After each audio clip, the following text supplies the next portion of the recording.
An equity partner in a very large from Lakewood company recently decided to pay a visit to the company to get a hands-on view of what takes place. In anticipation of his arrival, the company prepared a beautiful reception and all the employees came to the reception.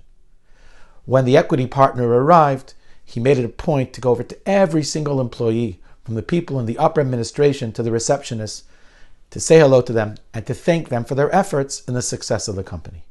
He noticed that standing off to the side, away from the rest of the employees, was a seemingly prestigious-looking Talmid Chacham with a tie and a beard, and he was looking into a sefer. He went over to the fellow and he said to them, "Are you an employee in the company?" And the fellow says, "Yes, I am." And he says, "And what's your position exactly?" He says, "I have a little bit of a different job than most people here, but I'm on the payroll, and they assigned a small little conference room, and throughout the day, different employees of the company come for 20 minutes, for half an hour, and I learn with them.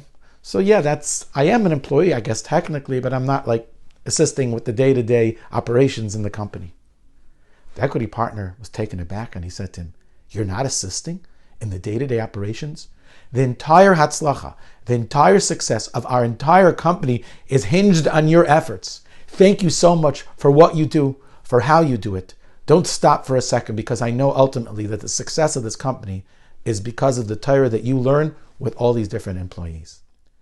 For time immemorial, we've benched each of our boys. Yesimcha lekim ke'Ephraim v'Menashe, make the Rebbeinu Shalom make you like Ephraim and like Menashe. We know that Ephraim sat and learned Torah Yom and Balayla with Yaakov Avinu, as Rashi tells us in this week's Parsha. Menashe, on the other hand, was the CEO of all of Yosef's affairs. He was the Gvir. At the end of Yaakov's life, Yosef brings his two sons, Ephraim, Menashe. He says, "Tati, please bench Menashe and then Ephraim. Derech Eretz Kadma l'Torah. Menashe the Gvir, then Ephraim the Ben Torah." Yaakov says, "You have it wrong.